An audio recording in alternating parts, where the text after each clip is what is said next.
tersedia di berbagai daerah yang ada di Indonesia. Tidak hanya terfokus ke kota saja, tapi kan kalau kita lihat banyak sekali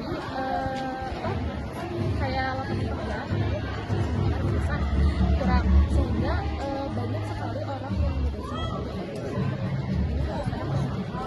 dari pemerintah untuk membuka lapangan kerja di setiap penjuru Indonesia, baik itu di desa maupun di kota. Oke, Bu, terima kasih. Yang kedua, apa saja tantangan utama dalam mengatasi persebaran tenaga kerja yang tidak merata? Ya, yang pertama mungkin dari sumber dayanya, sumber daya manusia. Kita tahu kan kalau misalnya di Indonesia itu sumber daya manusianya belum maksimal, ya, tidak seperti negara-negara di negara lain, ya. Makanya harus ada pertama pelatihan dulu. Jadi mengembangkan skill manusia. Kayaknya harus kayak apa ya? Kayak kalau sekarang era digital harus mulai kayak informasi dan kalau misalnya kita punya kedekatan dikit juga kita akan gampang. Terima kasih, Bu.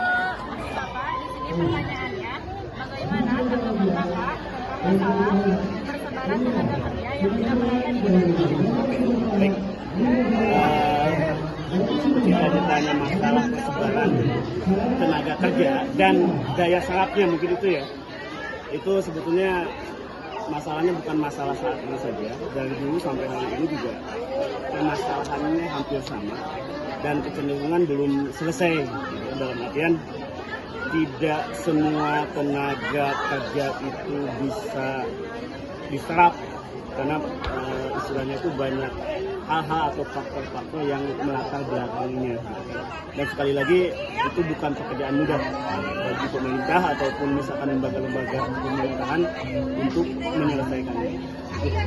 Nah, apa saja tantangan utama dalam mengatasi persebaran tenaga kerja yang tidak merata? Tantangan pertama adalah peluang untuk membuka kesempatan kerja itu biasanya berbanding dengan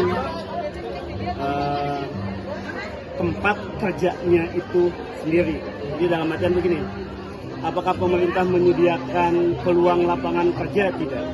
Kalau seandainya pemerintah tidak membuka peluang, kemudian tidak ada, maka sekali lagi permasalahannya tidak akan selesai.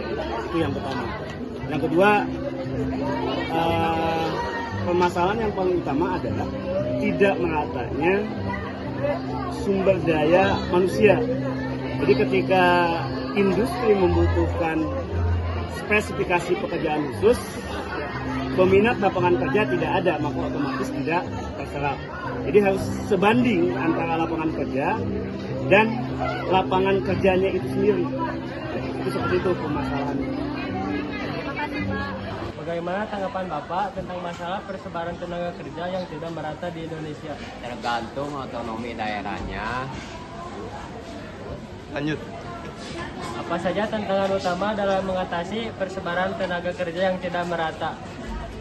Memperluas lapangan kerja di daerah. Terima kasih, Bang Udin. Dengan Ibu siapa? Dengan Ibu, Madam. Baik. Ibu Madam, bagaimana tanggapan Ibu tentang masalah perbedaan tenaga kerja yang tidak merata di Indonesia? Ya, bisa menghambat potensi ekonomi Indonesia yang tidak rapuh Oh, baik. keseluruhan Indonesia. Pertanyaan yang kedua, apa saja tentang utama dalam mengatasi persembahan tenaga kerja yang tidak merata? Tantangan utamanya adalah infrastruktur yang tidak memadai. Baik, terima kasih Ibu. Sama-sama. Dengan Ibu siapa? Dengan Ibu Eva. Baik Ibu Eva, aku mau mewawancarai Ibu Eva. Bagaimana tanggapan Ibu Eva tentang masalah persebaran tenaga kerja yang tidak merata? Sangat prihatin dikarenakan masih menyebabkan kesenjangan ekonomi dari berbagai daerah. Oke, baik. Terus satu lagi Bu Eva, Siap. apa saja tantangan utama dalam mengatasi persebaran tenaga kerja yang tidak merata? Tantangan utamanya sumber daya manusia yang tidak merata, solusinya memperluas lapangan kerja, dipermudah